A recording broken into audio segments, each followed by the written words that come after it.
Sir, ബംഗ്ലാദേശിലെ താൽക്കാലിക സർക്കാരിനെ നിയന്ത്രിക്കുന്നത് മുഹമ്മദ് യൂനിസാണ്. മുഹമ്മദ് യൂനിസിന് ഇപ്പോൾ ഒരു ഭീഷണി വന്നിരിക്കുന്നു. നിങ്ങൾ ഖുറാനിൽ ഉള്ളതുപോലെ അല്ലാതെ എന്തെങ്കിലും പ്രവൃത്തി ചെയ്താൽ നിലവിലിവിടെ ഉണ്ടായിരുന്ന ഷെയ്ഖ് ഹസീനയ്ക്ക് എന്ത് സംഭവിച്ചോ അത് തന്നെ നിങ്ങൾക്ക് സംഭവിക്കും. ശരിയാണ് സാറേ? അത് വളരെ കൃത്യമായിട്ട് പറഞ്ഞിട്ടുണ്ട്.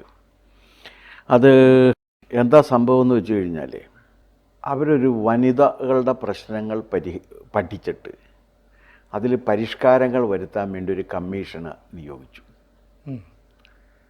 ആ കമ്മീഷൻ്റെ പഠനം വന്നപ്പോൾ പറഞ്ഞു, ഇവിടെ ലിംഗസമത്വം ഇല്ല.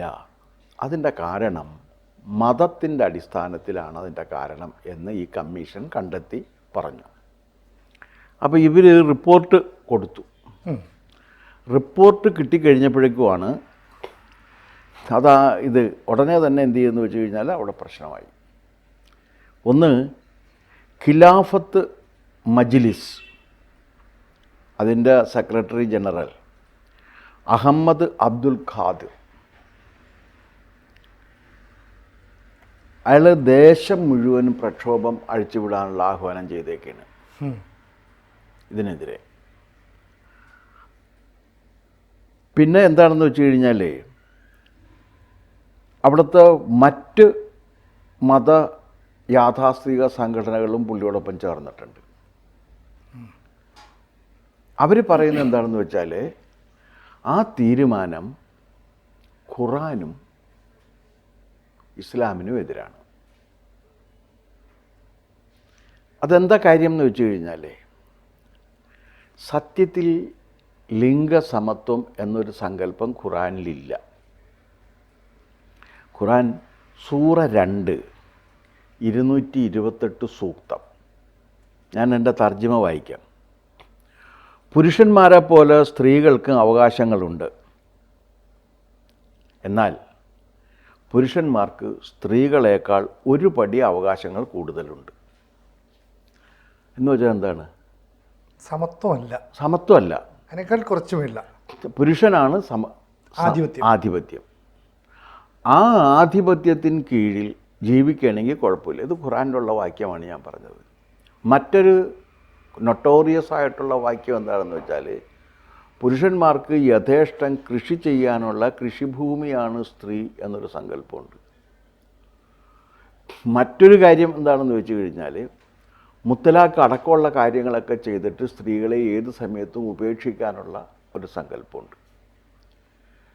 നാലാമത്തെ കാര്യം എന്താണെന്ന് വെച്ചാൽ, ഇസ്ലാം മതപ്രകാരമുള്ള വിവാഹം സ്ത്രീയും പുരുഷനും തമ്മിലല്ല നടത്തുന്നത്, പുരുഷനും തമ്മിലുണ്ടാക്കുന്ന എഗ്രിമെൻ്റാണ്. അതായത് വരനും വധുവിൻ്റെ അച്ഛനും തമ്മിലാണ് കരാറുണ്ടാക്കുന്നത്.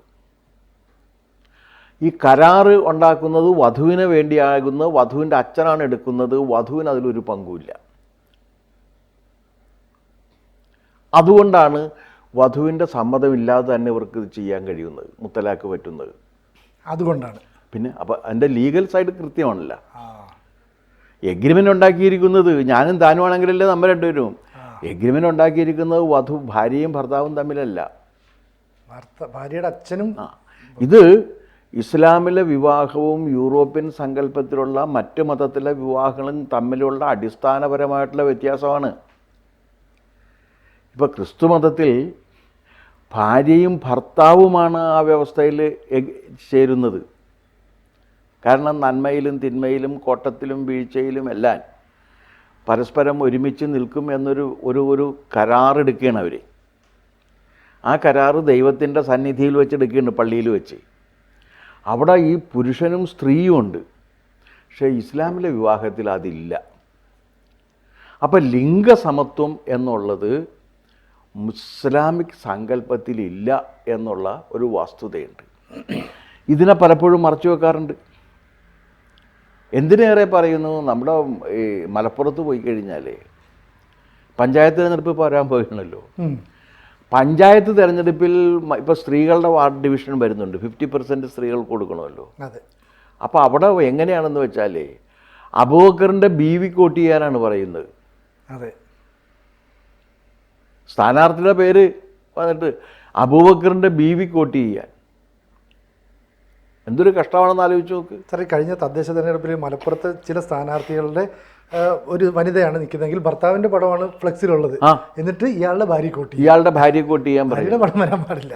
ഇതാണ് അതിൻ്റെ ഒരു എന്നിട്ടാണ് പറയുന്നത് ഇത് സ്ത്രീകൾക്ക് എന്താ പറയേണ്ടത്, തുല്യത പ്രദാനം ചെയ്യുന്ന മതമാണ് എന്നുള്ള ഈ പ്രചരണം ഇസ്ലാം മതത്തിൽ വെക്കുന്നത് എത്ര അബദ്ധജലമാണ്.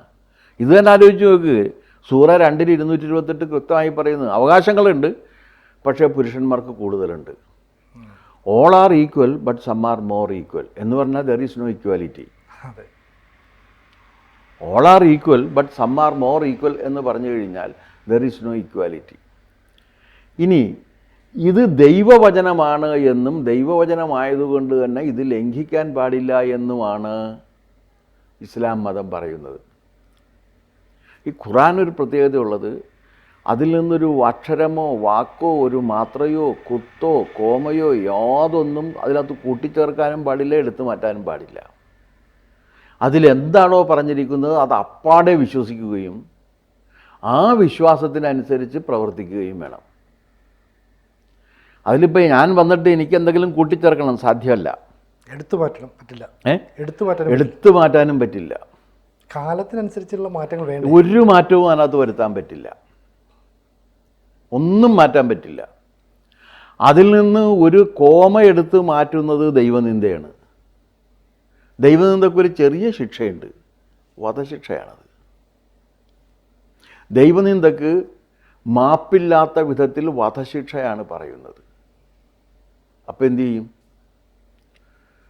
ഖുർആനിലെ ദൈവം അതിനോട് ക്ഷമിക്കുന്നേയില്ല, പൊറുക്കുന്നുമില്ല.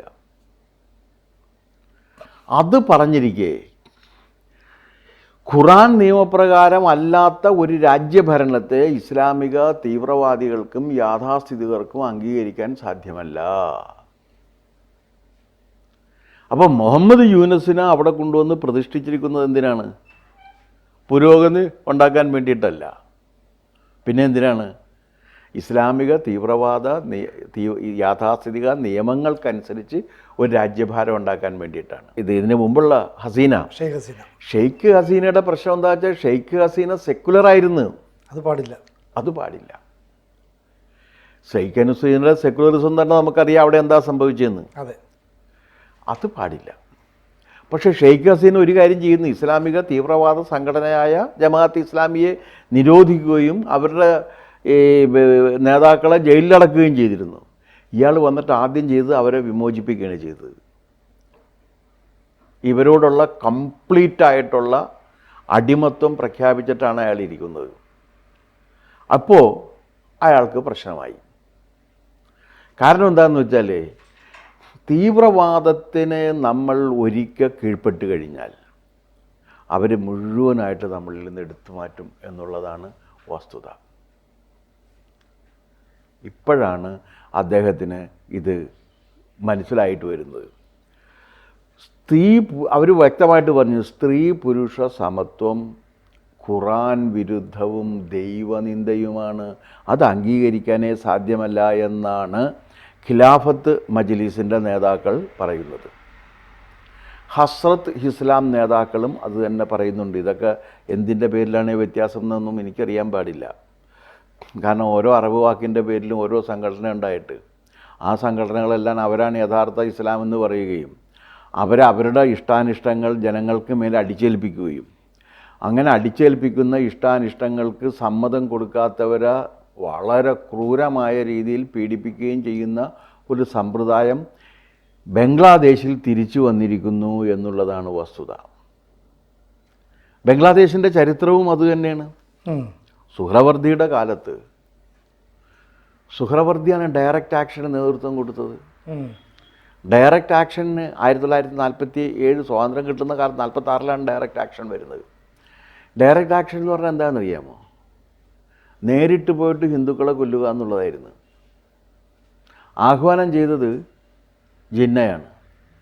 നടപ്പിൽ വരുത്തിയത് അന്നത്തെ ബംഗാളിലെ ഭരണാധികാരിയായിരുന്ന സുഹ്രവർദിയായിരുന്നു, ഷഹീദ് സുഹ്രവർദി. എങ്ങനെയാണെന്നറിയാമോ? ഇയാൾ പോയിട്ട് പോലീസിനെയും പട്ടാളത്തിലെയും നിർവീര്യമാക്കിയിട്ട് ഹിന്ദുക്കളെ തെരുവിലിട്ട് കൊല്ലാൻ തുടങ്ങി. 10,000 പേരാണ് അതിനകത്ത് കൊല്ലപ്പെട്ടത്. ആ 10,000 പേര് ഡയറക്റ്റ് ആക്ഷൻ്റെ പേരിൽ മുസ്ലിം ലീഗിന്, അന്നത്തെ മുസ്ലിം ലീഗ് കൊന്നത് തെറ്റാണെന്ന് ഇന്ന് വരെ ഒരു മുസ്ലിം ലീഗുകാരനും കേരളത്തിൽ പറഞ്ഞിട്ടില്ല. എൻ്റെ അറിവിലില്ല, നിങ്ങളുടെ അറിവിലുണ്ടെങ്കിൽ നിങ്ങൾക്ക് പറയാവുന്നതാണ്. പറഞ്ഞിട്ടില്ല. അപ്പോൾ അങ്ങനെയുള്ള വളരെ കർശനമായിരുന്ന ഈ മത തീവ്രത വെച്ച് പുലർത്തുകയും അതിൻ്റെ അടിസ്ഥാനത്തിൽ മനുഷ്യരെ കൊന്നൊടുക്കുകയും ചെയ്ത ഒരു സംസ്കാരം ഉള്ള പ്രദേശമാണ് ബംഗ്ലാദേശ് മുസ്ലിങ്ങൾക്കിടയിൽ. അതുകൊണ്ടാണ് 28% ഉണ്ടായിരുന്ന ഹിന്ദുക്കൾ ഇന്ന് 8% കുറഞ്ഞിരിക്കുന്നത്. 47 ബംഗ്ലാദേശിലെ ജനസംഖ്യ എത്രയാണെന്നറിയാമോ? ജനസംഖ്യ 28% ഹിന്ദുക്കളായിരുന്നു. ഇപ്പോൾ എത്രയുണ്ടെന്ന്? ഇപ്പോൾ 8% ഉള്ളൂ. ഇവരോടെ പോയി. അതിൽ കലിമ അറിയാത്തവനെയൊക്കെ വെടിവെച്ച് കൊന്നു, അല്ലെങ്കിൽ വെട്ടിക്കൊന്നു. കലിമ മരണവാറണ്ടായിട്ട് മാറും എന്നുള്ള കാര്യത്തിൽ ഒരു തർക്കവും വേണ്ട. എല്ലാ ഇസ്ലാമിക തീവ്രവാദ സംഘടനകൾ മാത്രമല്ല, ഇസ്ലാമിലേക്ക് മതപരിവർത്തനം നടത്താൻ വേണ്ടി ഇറങ്ങിത്തിരിച്ച രാജാക്കന്മാരും കലിമയാണ് ടെസ്റ്റ് ഡോസായിട്ട് ഉപയോഗിച്ചത്. നിങ്ങൾക്ക് കലിമ എല്ലാം അറിയാമോ എന്ന് ചോദിക്കും. അറിയില്ല എന്ന് പറഞ്ഞു കഴിഞ്ഞാൽ അപ്പോൾ കൊല്ലേണ്, അല്ലെങ്കിൽ മതം മാറാൻ പറയും. മതം മാറി കലിമ പഠിച്ചിട്ട് വരാൻ പറയും. കലിമ പഠിക്കാനുള്ള സമയം കിട്ടും മതം മാറാൻ തയ്യാറാകുന്നവർക്ക്. എനിക്ക് കലിമ അറിയില്ല എന്ന് പറഞ്ഞു കഴിഞ്ഞാൽ അവിടെ വെച്ച് കൊല്ലും. അപ്പോൾ കലിമ ചോദിച്ചിട്ട് ഇപ്പോൾ ഇത് ശ്രീനഗർ മറ്റേ കാശ്മീരിൽ പൽഗാം ചെന്നില്ലേ? ഇത് തന്നെയാണ് ഇവരെപ്പോഴും ചെയ്തുകൊണ്ടിരിക്കുന്നത്. അതിൽ സ്ത്രീ പുരുഷ സമത്വം എന്നൊരു സങ്കല്പമേ ഇല്ല. ചുരുക്കം പറഞ്ഞാൽ ഷേഖ് ഹസീനയ്ക്ക് എന്ത് വിധിയാണോ ബംഗ്ലാദേശിൽ സംഭവിച്ചത്, അത് പതിയെ പതിയെ മുഹമ്മദ് യൂനിസിൻ്റെ കാലിൽ പതിയെ അല്ല, ആ നീരാളി മുഹമ്മദ് യൂനിസിൻ്റെ കാലിൽ ചുറ്റിക്കഴിഞ്ഞു. ഇനി അതിനൊത്തു നിന്നില്ലെങ്കിൽ അത് ആഴങ്ങളിലേക്ക് വലിച്ചുകൊണ്ട് പോയിട്ട് ഇയാൾ ശ്വാസം മുട്ടി മരിക്കേണ്ടി വരും. കൂടുതൽ വാർത്തകളും വിശേഷങ്ങളും നിങ്ങളിലേക്ക് എത്താൻ ABC മലയാളം സബ്സ്ക്രൈബ് ചെയ്യുക, ബെൽ ബട്ടണും അമർത്തുക.